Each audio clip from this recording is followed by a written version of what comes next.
Stump My Nephew. I'm begging you, please stump my nephew. Every week we have my nephew Sam on, and he answers a really cool gun trivia question. If you send in a gun trivia question and we use it, you'll get a hat or a shirt from Gun Owners Radio. And if you stump my nephew, well, you'll get a special, special, special prize.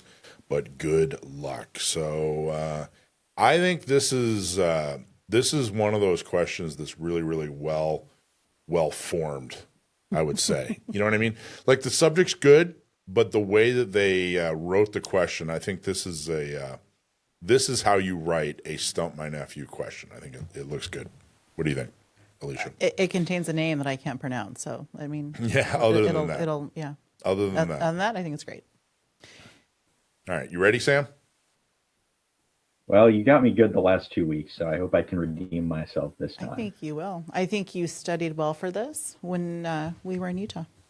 Yeah, there you go. Take it over. All right. So your question today comes from Alice from Lemon Grove. And her question is, if it uses just standard 9mm, why did they name it the Browning High Power?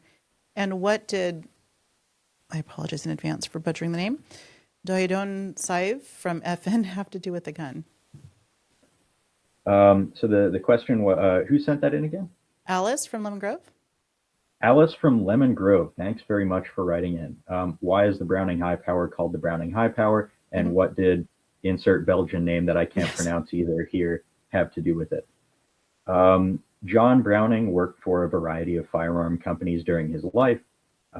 He, I'm sure, was an invaluable asset to all of them because he was, in my professional opinion, the greatest small arms designer who ever lived.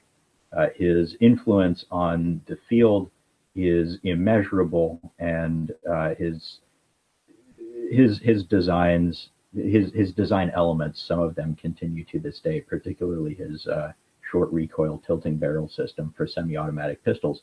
So the Browning High Power was one of the last firearms he worked on. I believe he was still working on it while he died. This was at the end of his life. He was working for Fabrique Nationale in Belgium.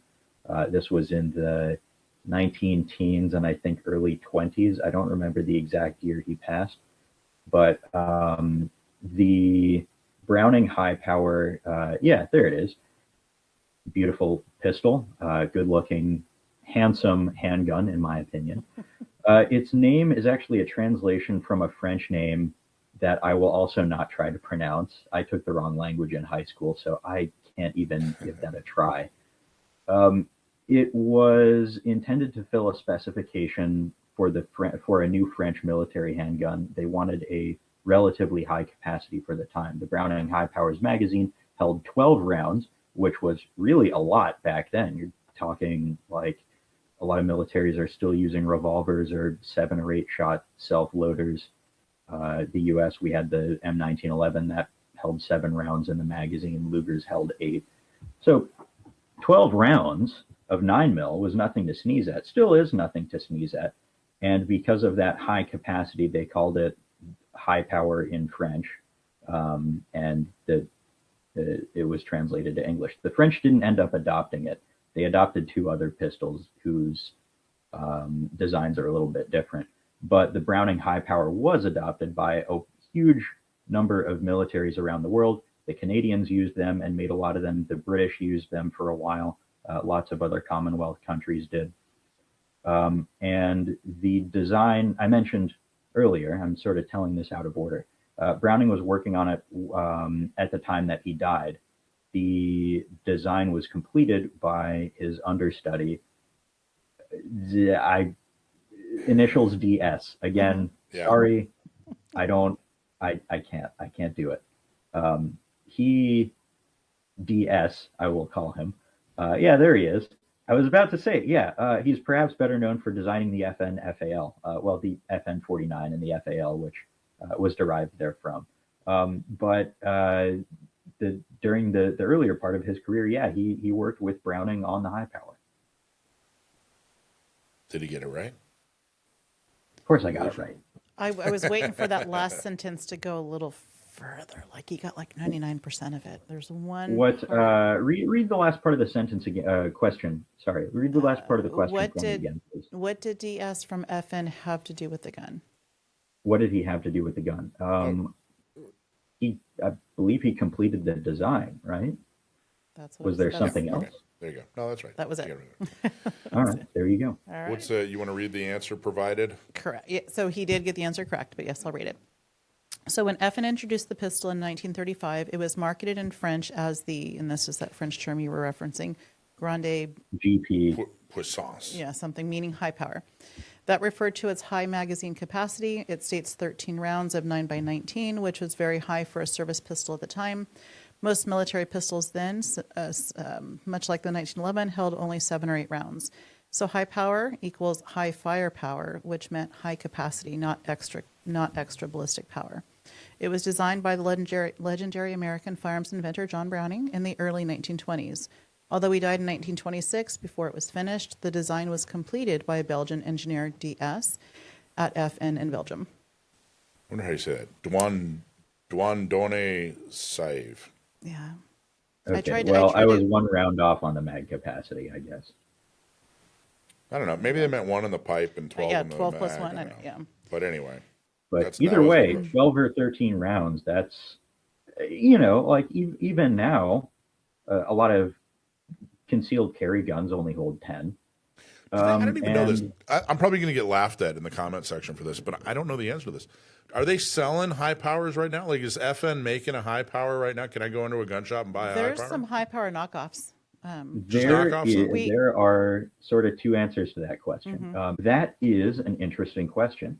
If you want to buy an original FN Browning high power or one produced under contract, you can't quite do that new. The old ones are still floating around as military and police surplus everywhere. But if you want a new production high power, your options are as follows. You could get a clone from, I think they're made in Turkey now. I don't know what factory it is that makes them or what factories make them, but you can get a clone, and I've heard decent things about those.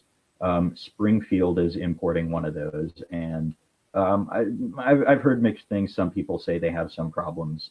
Supposedly those are worked out by now. Or you can buy the FN high power, spelled HIGH power, instead of the old one was HI dash power. The name change reflects the fact that the design isn't really the same as the original high power. It's more of a look-alike than a reproduction. But if you want sort of the retro aesthetics from a high quality manufacturer, the FN high power, I'm sure, is a fine pistol. But if you want something that is just like an old school high power, parts interchangeable, everything's the same, then your best bet now for a new one is to get one of those clones coming out of Turkey. Oh, wonder who make. Oh, it comes out of Turkey. Wonder who makes the clone. I think it's Sarsamaz, but I'm not sure. Interesting. Well, that's interesting. All of that is very interesting. I did not know that. So, see what I mean? Alice from Lemon Grove. That was an excellent, excellent question. Unfortunately, you did not stump my nephew, but you will get a hat or a shirt that you can proudly wear throughout the county and improves your shooting accuracy by 10 to 12%. I'm curious, Sam, did you already know that, or did any of that come about by the time that we spent at the Browning Museum? Oh, no, I pretty much knew most, if not all of that.